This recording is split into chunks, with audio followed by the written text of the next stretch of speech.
question, and it was answered on the Hagley Park costs. So we can resend that to you if you like. Mm-hmm. So, right, okay. Andrew, Thanks. we've got everything. I think you've got Yes. the wander along, and Thank you very much. good on you. Thank you, man. Who's next? Andrew.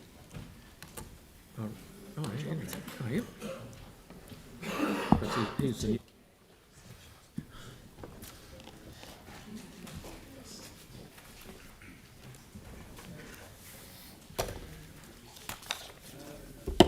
welcome, Andrew, number 2.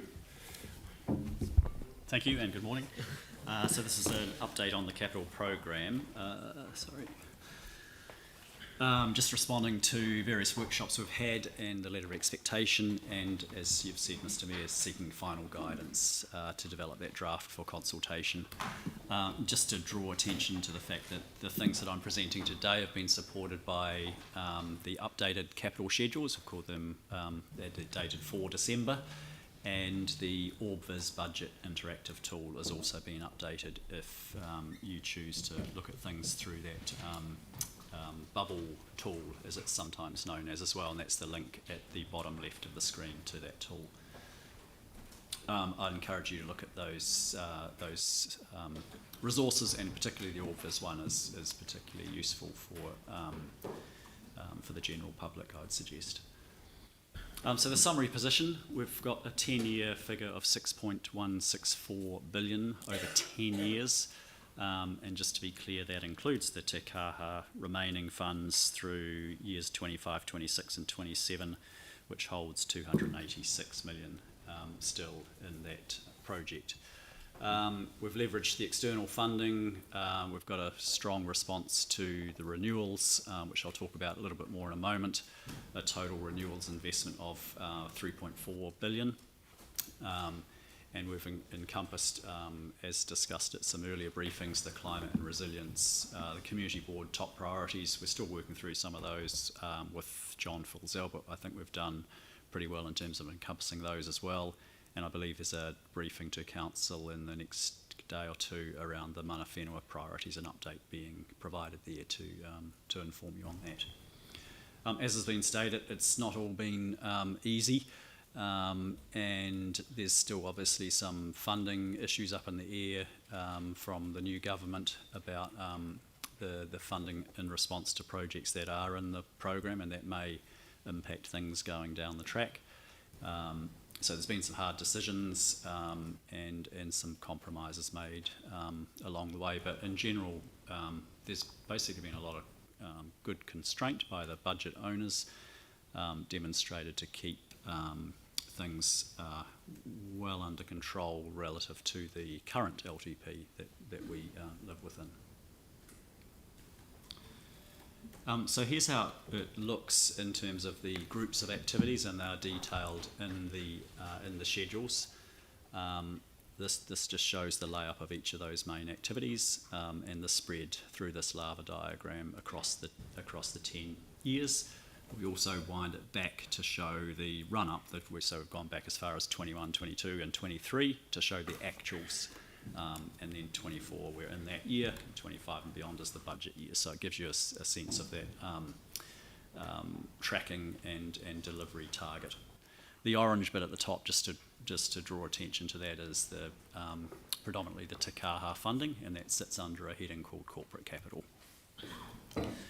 Over on the right-hand side, I've just, for ease of reading and breaking that lava diagram down, I've just outlined the major activity areas with their total investment over the 10 years.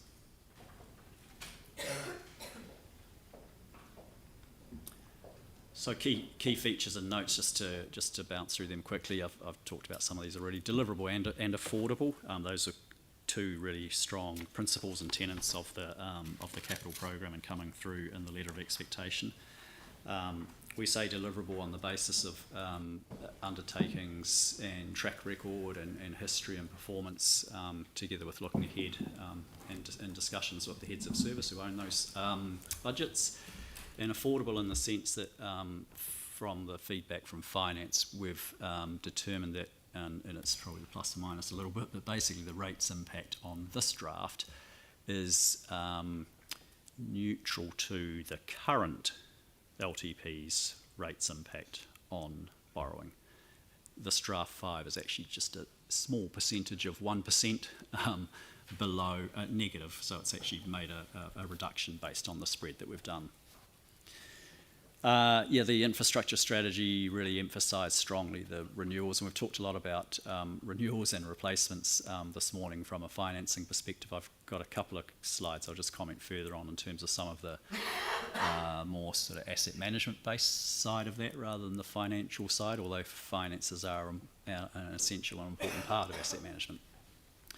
And we've included the organics processing plant and the trickling filter restoration projects. They're both two significant projects, as you know, that in terms of final scope, extent and funding arrangements are being worked through, and so there may be some changes around those things as those issues resolve themselves. We've used $2025, so we've projected the inflation tool from finance, we've projected out to 25 and got an inflation model that extends across this period. So these figures that you see have allowed for inflation across the planning period. In item 6 there, I've got a slide at the back which is there's a few things that we just need to talk about today and get some guidance on in terms of things that are not in the program. And I've got some scenarios to present there as to what they may look like if they get layered in. And in Appendix 1, I won't necessarily go there unless you want me to, but there's a little bit further breakdown across each of the major activity areas, but I'll draw up before that and ask for some questions, Mr. Mayor. So I've been asked to just talk a little bit more about renewals today, and this is our overall approach to renewals. So the shape of the diagram on the left-hand side is the same shape you saw in terms of the total program. The green bit at the top is our renewals allowance. So we break things down into categories, and this category is called replacing our existing assets or renewals, and that's a primary driver for a categorisation in a project. And of course there's other drivers that sometimes cross over, like we might at the same time improve a level of service and meet an additional demand, but the primary driver would be classified as replacing an existing asset. So you can see that there's a heavy emphasis and response to renewals and replacements in the program, that 3.4 billion that I mentioned earlier.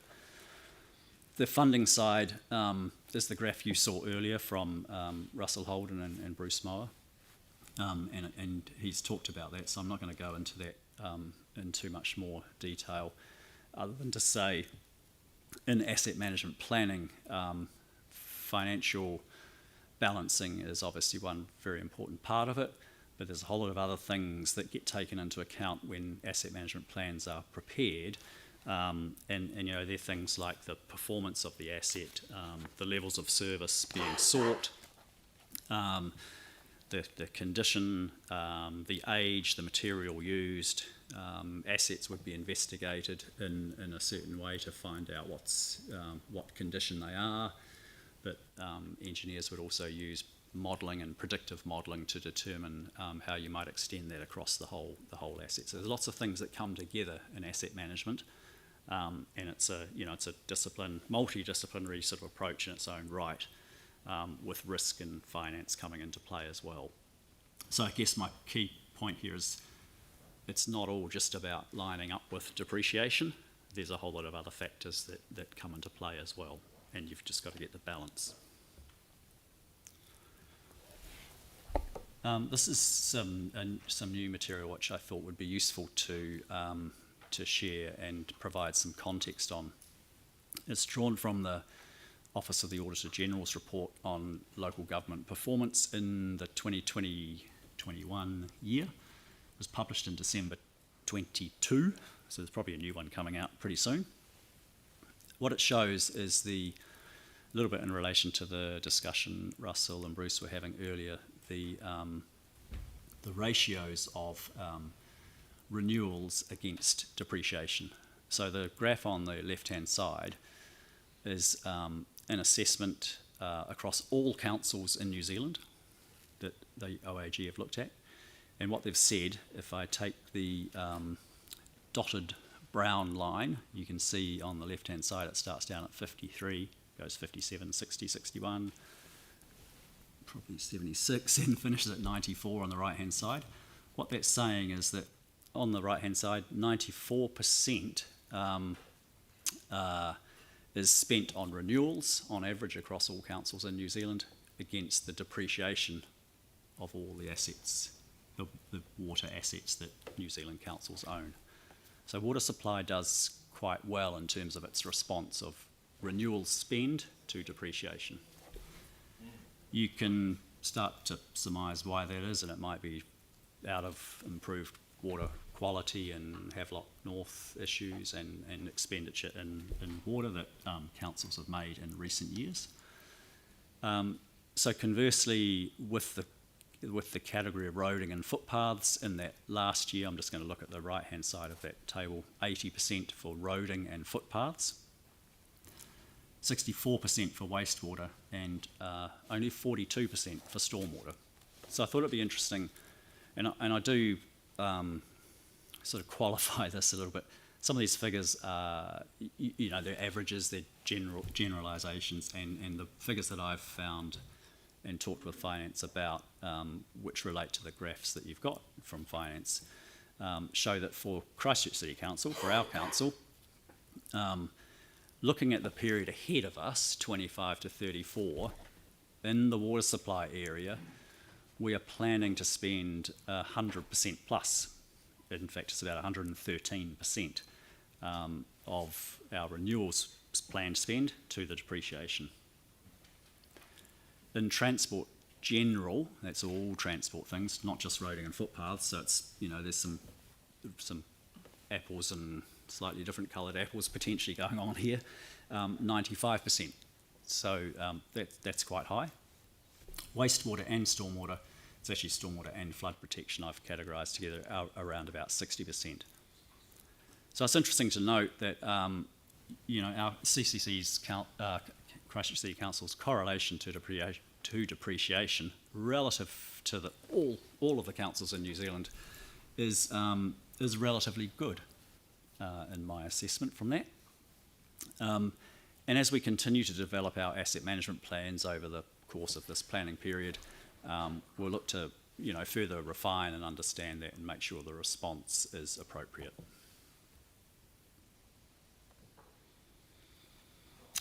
Shall I pause there? Because there's quite a lot of content there, but I won't go into the details yet. Okay, so this is one of the... Okay, thank you, Andrew. As we all know around here how much work that's gone into this over all the briefings and stuff that we've had up to date, and it's very good that you bring it out in public. Council, just think about this, councillors. Are we generally happy? Well, we should be, because we've asked all the questions if we've got to this point. There's no use reinventing the wheel, but are we generally happy where the overall capital program has got to? So just reflect that in your questions. Yanni, please. And Sarah. Thanks. I'm just looking at, I'm just trying to sort of align with what we're being told around some of the notes around what we're doing in terms of strong emphasis on renewals and replacements. But when I look at the draft capital schedule, CPMS ID 205 program street renewals, we're taking $71 million off street renewals over the LTP. So I'm trying to understand the kind of contradiction between saying we're looking after what we've got, but then removing so much money off renewing the basics.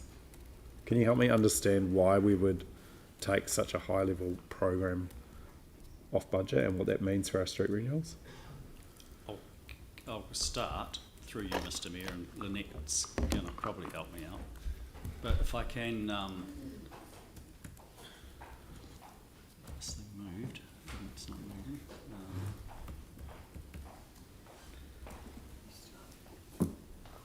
Can someone move the slide, Kathy? It's just not moving for me at the moment. It's frozen. Thank you. I think that this, I'm going to go into the background information because that's where I think this discussion is going to go, and it's this one here. Are you happy with that one there? Yeah. So what this shows is the increase in renewals across the planning period for transport, and this one's useful in the sense that it's more than just about street renewals. There's carriageways, footpaths, signs, landscape renewals, structures, cycleways and footpaths, and even tram renewals as well. So it shows the layering and increase across those broad asset categories. In terms of specifics on a street renewal item 205, I can't comment specifically because I haven't got it in front of me right now. But can you add So I suppose I can, the only thing I can add, because I can't add to the absolute detail of that line item in particular and what was in and what was out, but we will be able to do that afterwards if necessary, is that we've talked throughout these briefings about the fact that over the broader transport capital program in particular, we were looking to organise and rationalise the programs, the work, so that it was all going in into the right categories. And under renewals for transport, if you just look under that carriageway line, which is the dark green line at the bottom of that of that lava diagram, that's got surfaces, it's got some curb work, it's got drainage, it's got metalling, it's got different types of surfacing. So it's actually quite a complex issue. While one line item might have it taken off, it'll be put on somewhere else, because what we're showing is an increase over time across all of it. I guess what I'm doing, I'm just struggling to align this kind of general stuff with the specific capital program budgets that we've been given. So through, like, the chair, to address that through the chair, if you look at one particular line item, you need to look at all the line items that make up the general category. Oh, and here's one I prepared earlier. Yeah. Just like that. So it may also be that street renewals have been pulled down into projects. So it's not actually reduced, it's been defined into projects. So the street renewal program, so if I look down the list that Paul's just put in front of me, we've got road metalling, coloured surfacing, but we've also got the street renewal program line has been defined into projects. So it's come down, well, the total has there, the actual detail of that line item may have decreased. So you've got to look at it in the whole for the program area. Right. So we've got to look at the big ball of wax, not just pull out one line after another. Well, Yes, no, but because it isn't the full story and you haven't got the context. So to answer it on the fly like this, I'm not going to give you an appropriate answer. No, that's right, because you'll only get taken to bits. It's not fair. But we've got to remember that parts of town are doing, and we should look at it as globally for the whole city, but parts of town will take Linwood area or eastern sides of town. They're getting $230 million in this for roading in the next 10 years. The likes of the other side of town, let's call it Waimari, that's $8 million for 10 years. So there's a lot of stuff getting spent where it needs to be spent. And we are looking to spend it based on condition and need, and we are looking to do the right thing to go in and fix it properly. Appreciate maybe it's just a communication thing around looking at that big program. I guess the question is though, how does the community make submissions based on what's in or out of those program level budgets? Will they have the detail around what's specifically proposed, so that like Bradshaw Terrace want to be renewed and they make a submission, or they see it's in year 5 or year 6? Are we going to get that level of detail around the program so that when we talk to the community, they can see what's in and out? Because it is quite hard to do that from the capital program sheets. My understanding is they will. The whole detail is available to all of the community, but what I'm hearing, and through the chair and principal advisor through Lynn up there, is that we need to look at how do we articulate this as part of the consultation document for renewals. How do we have that conversation with the community? When we come to make amendments, if we want to move a street on budget that's not currently on, we need to know what's on budget and what's not.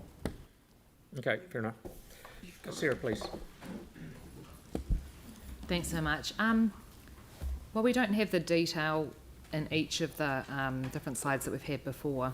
I'm concerned about our water infrastructure.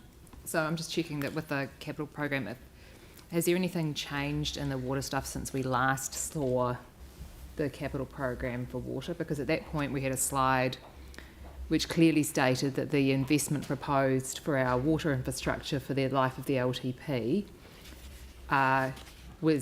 could potentially lead to still a degradation in the overall condition of our water infrastructure over the 10 years instead of an improvement. And I know that we've got this bump when we've got a couple of really large projects, but the separate wastewater ones and things for Akaroa and not the general sort of renewal of our pipes and things. Yeah, through you, Mr. Chair. Generally, overall, the Three Waters investment increases from this year into the first year of the draft LTP. I think it actually dropped a little bit this year. So Funding or condition? funding. Yeah, so I'm talking So about the the condition though. So the condition, what we're doing is we're going through increasing our inspections regime in terms of the CCTV work to ensure that we're targeting it in the right areas and getting the renewals where they need to be. Also picking up on, and a number of you as councillors will know that you get repeat calls down streets which give us indicators as to when things need to happen. So just by targeting it and packaging up some of the renewals in a slightly different way, we're back on track in terms of getting our kilometres of renewals, for example. Yeah. But we have got more money targeted towards those over the next couple of years. But has anything changed since just a couple of weeks ago when we had a slide saying that actually there was unlikely to be enough funding to improve the condition of our overall network over time? Over time, it will improve. Within the life of the LTP, that's what the slide said. I think I remember saying at the time, it's a lot longer term than the life of an LTP. That's only 10 years. These pipes are going underground for 100 years, so it is taking time to get through. I'm confident that we're making good progress on that.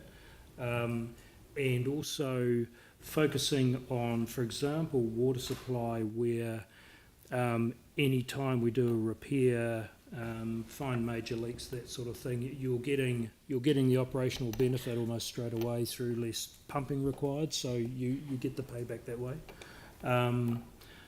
But the other thing that may have changed is we're continually looking at things, for example, methodologies and designs, for example, in water treatment for stormwater, where we're now looking at bioscapes versus the larger treatment basins, just seeing what we can do, whether we can do more for the same money and get the same results in terms of our consent compliance. So those are the sort of things we're working on at the moment.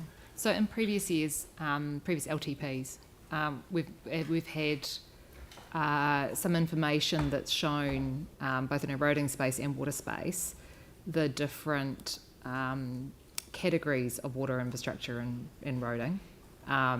So, grades 1 through 5, this is the best quality pipes, ones that have been recently renewed, through to the really bad ones, the ones that have been red on the maps, that kind of stuff.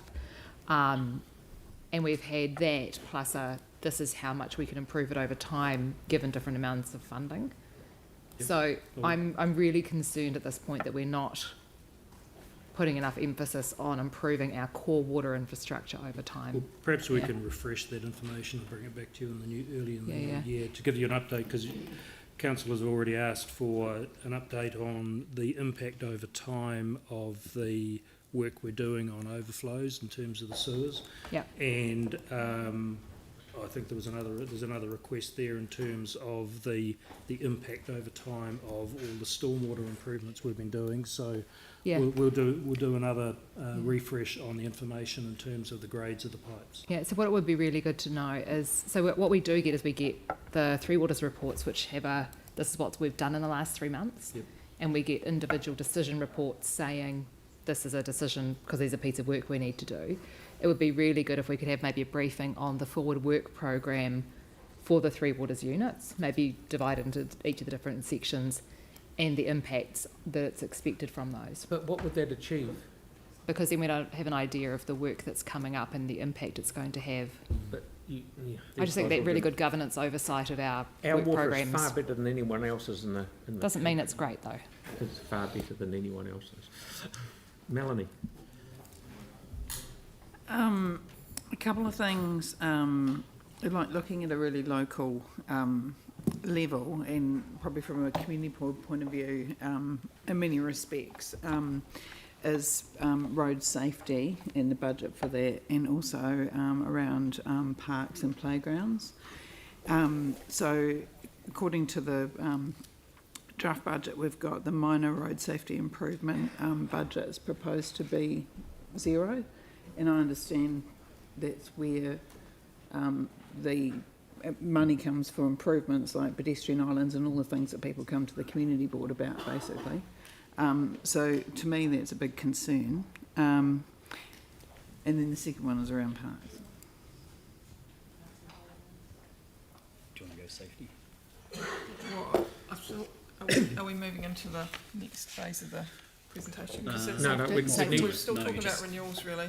Yeah, we need to get this one We'll finished. address that bit in the next part of the presentation, Councillor. It's specifically just about the safety response. Well, we've, following the last briefing, we've incorporated, as per feedback from you around the table, we've incorporated those safety programs into the base program for transport. So has that been Back put into the, It's in draft 5, it's not in the draft budget that we can access this bubble tool? should be. Yeah, it should be now. There's nothing in there, it says 0 for the whole fund. So in your schedules, I don't have the bubble tool open in front of me, sorry. In draft 4, when we did a briefing, the total safety amount was 48 million. And we talked about some scenarios then, and the feedback was get it back into the core program, which we've done. So the draft 5 now has 66 million of specific safety projects. But in talking with Lynette, safety's embedded in everything that transport does. So it's not, while it's categorised. Yes, but there is a current budget that gets used, Yes. that then gets allocated Safety based on. interventions, and they've Yeah. gone back in. Yeah, I just can't see it here, which is Okay. what Yanni's saying, and we need visibility. Yeah, exactly. Yeah. It's, you So took one. that's the Orphans tool itself. Yeah, I'll check the tool then, but it may be that, yeah, we'll check that out and I'll clarify it with you. But the tool is, everything's lined up, the capital schedules, the Orphans tool and these graphs are all off the same source data, so it will be what it'll be, and if it's not clear, I'll provide some further explanation. But, Yeah, it's for, just- but for clarity, we built that back in, Good. so I expect it to be Thank you. Yeah, if we can find out where.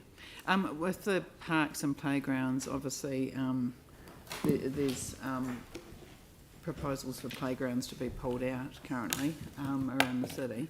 And so that says to me that the capital program for the parks unit is under-resourced.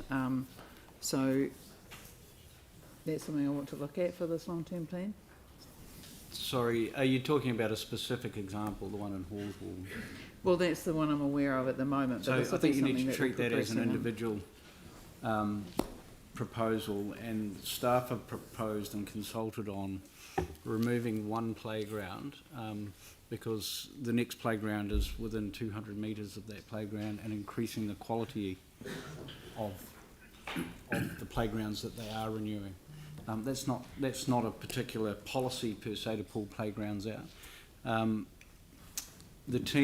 have asked the team to ensure that the network plan for playgrounds is completed in time for the next annual plan consideration, and that's where all elected members, including community boards, will get the opportunity to look at how we want to approach playgrounds in the future. We have inherited, I guess, through subdivision processes, a lot of very basic, literally a swing and a seesaw on the corner, and then 200 metres down the road there's another swing and a seesaw on the corner. So there's a process coming to engage with the community on how can we do this better. And I think it's pretty obvious to everyone that the vast majority of our playgrounds are at the 50-year sort of age threshold, and they're fine. You know, they're maintained monthly, they're operating, but it's about the experience, not the quantity, is where we want to go. Yeah, I'm not sure all councillors would agree, because if No, you've no, got, but if you've that's got a absolutely 3-year-old, fine. 200 metres is quite Okay, a long no, way for them we've to got, walk. we've got to move on. What we're after here, and we're starting to get down the weeds of this and that and all that sort of, we want an overall endorsement that this is pointing in the right direction of what we talked about over the last couple of months. Have we got that? Thank you. See you. Carry on. No, sorry, we've got to get going. Right.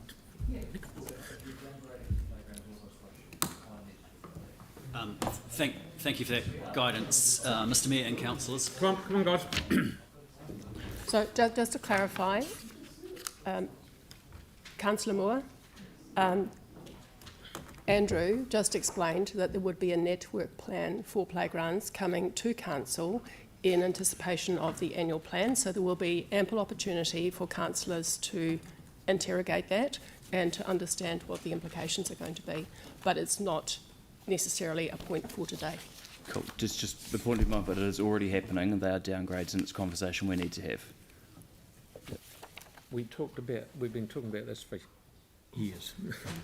Right, carry on, Andrew. Great, thank you. Appreciate the guidance, and thanks for all your work and feedback to this point. So there are some potential transport additions. You asked me at one of our last briefings to look at options for adding back in. So what this slide shows is the base program. You've just broadly given me some guidance on. The top two lines in red say draft 5 base case and draft 5 PT futures, 78 million over 10 years. Those red figures are in this graph below in the light blue and the first dark blue lens. We fed in the safety, as I've just talked about, so that doesn't feature anymore. Then the optional extras, if you like, items 1, 2, 3, 4 there.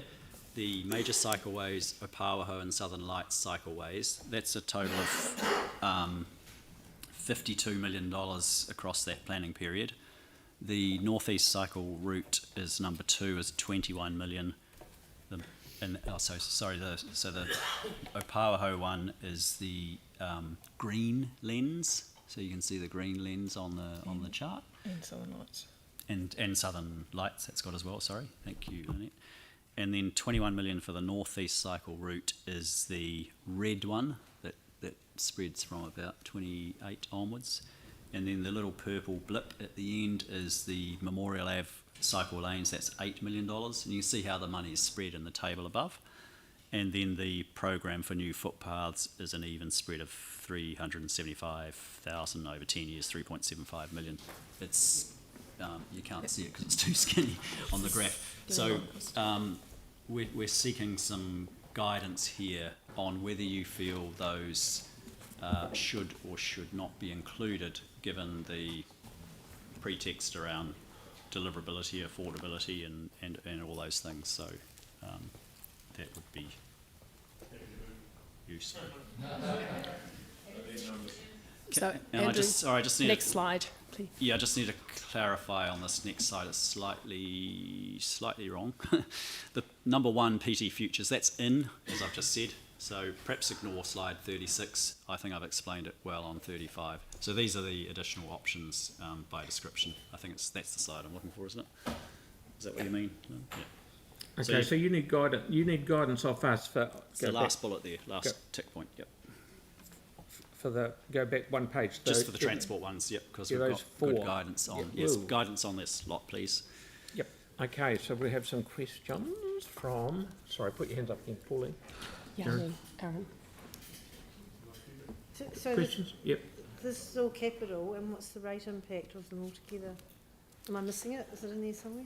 No, you're not missing. I haven't got it specifically, but you heard from Russell and Bruce before that, is it 92 million is 1% over 2 years. Now these are spread, as you can see, in years beyond 27 largely.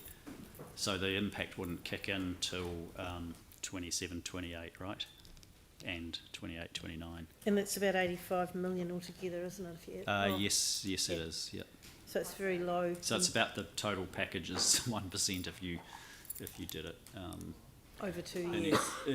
If you did it all at once in that year, but we're spreading it across a lot of years. Yeah. Yep. So it's 0.5% per year for 2 years. Is that what you say?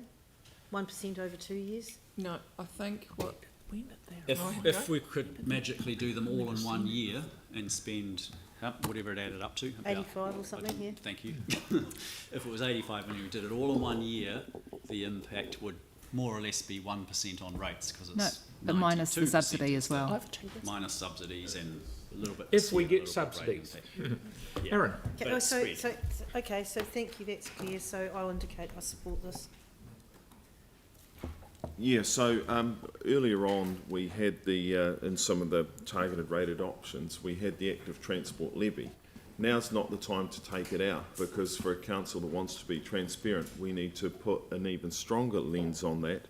And so if that should stay, but we should put the true cost of it on the levy, the amount it is, because it should not be $20 anymore, it's about 100 because the program's 5 times the size that it was. This makes it 6 times the size. So then people can see it and then they either go, I'm happy to be paying $120 a year for the cycleways, or for the amount of people on them, am I happy?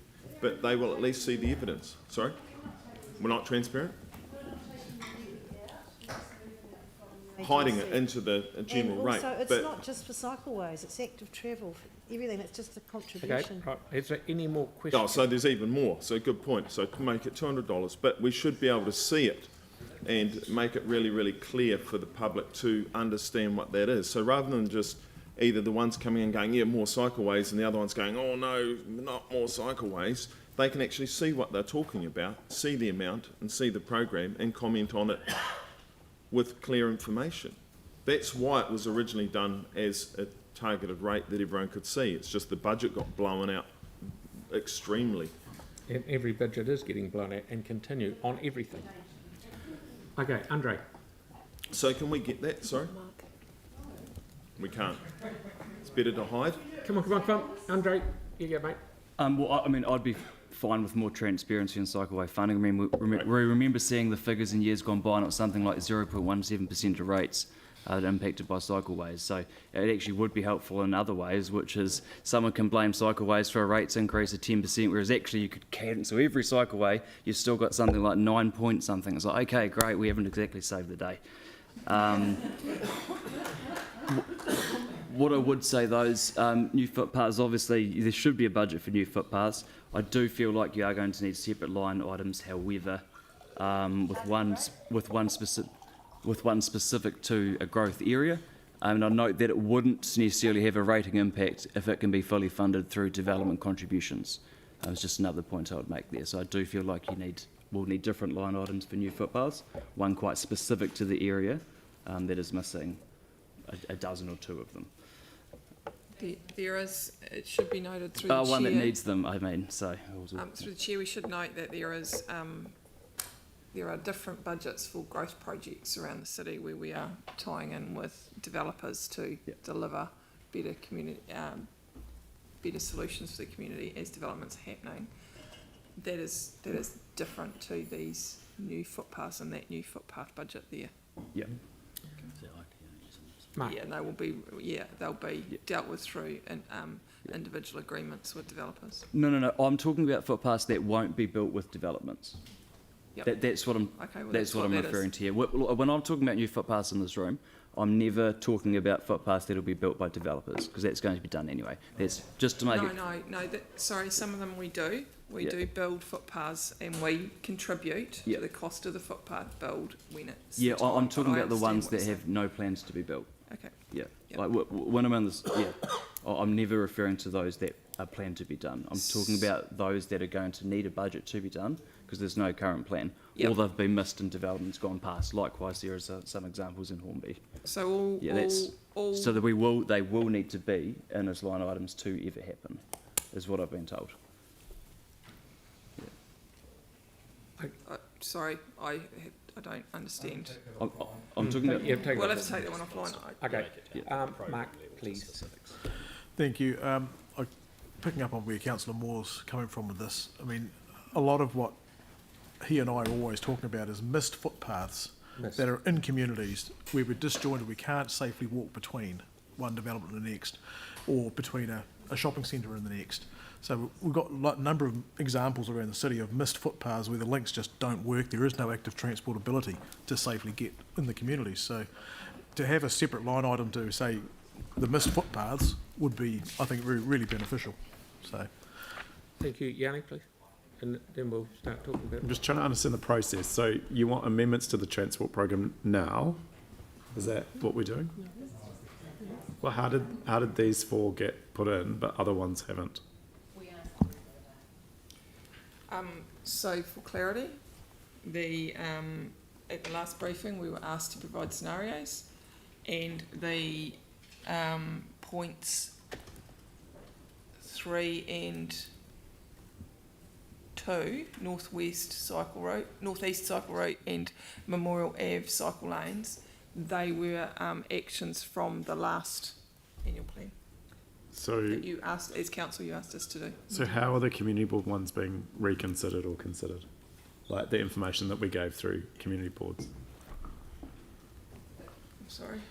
Like what the you're asking, Yanni, Waikato is how board come asked these for ones Southern are in here Lights and other ones and aren't? Is it? Yeah, well, like Papaho. we went to the community boards and we asked for the priorities and the feedback on the proposed, but I'm just surprised that they're not up for consideration now.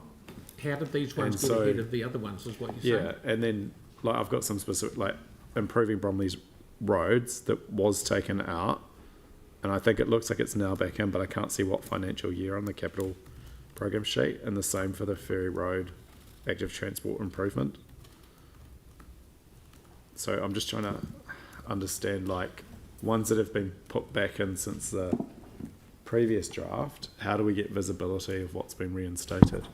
So, Andrew, correct me if I'm wrong, but from memory, John Filsell identified all the community board priorities and had identified approximately 50% of them that hadn't necessarily been incorporated. He was going to work through that process and ensure that there was a level of substitution.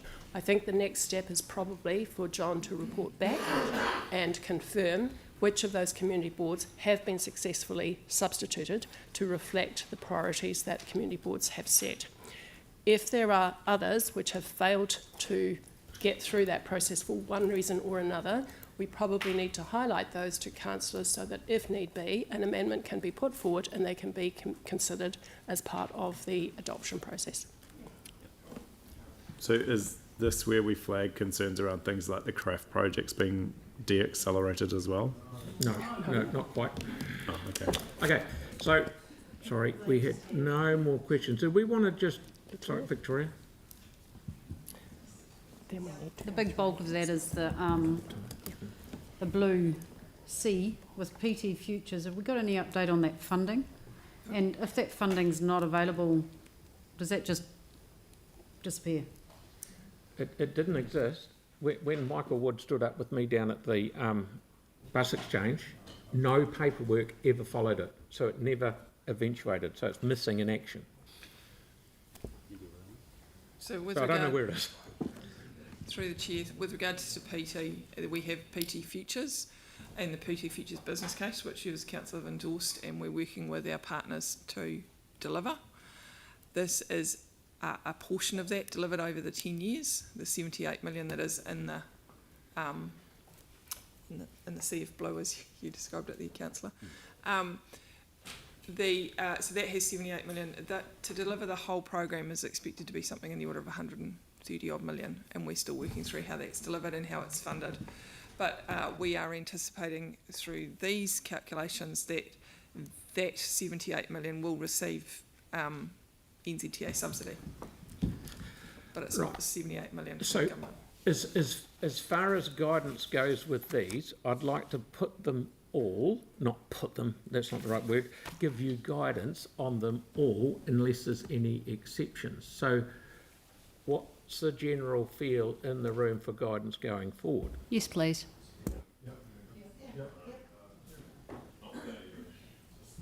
concerned that we don't have the others that are being put forward at the same Correct. time. No, so this is the thing that sort of worries me. Here we are.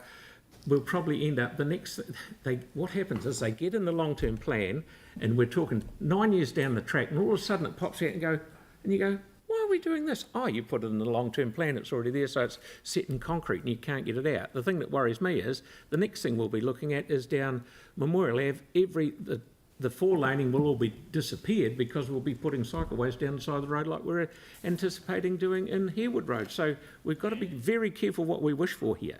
So I, for me, don't think that we should put these things in here because there's probably $100 million worth of work there if you add them all up.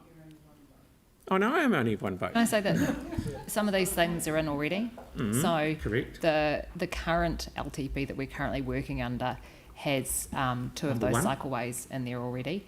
And I it didn't also think has number 4. I've never. Sorry, but I've it never also seen number 4. can I just say the three has the public transport futures program of work in it, even if it's not all funded. So that's already stuff that we've signed off that we've said we wanted to do. Okay. So and we've already had a council resolution on the northeast cycleway and other things. So we're getting a few questions on. Yeah, okay, Victoria. Yeah, I've got some real concerns around the what Councillor Templeton's just said, because people have agreed to that PT Futures work on the understanding that it's fully funded.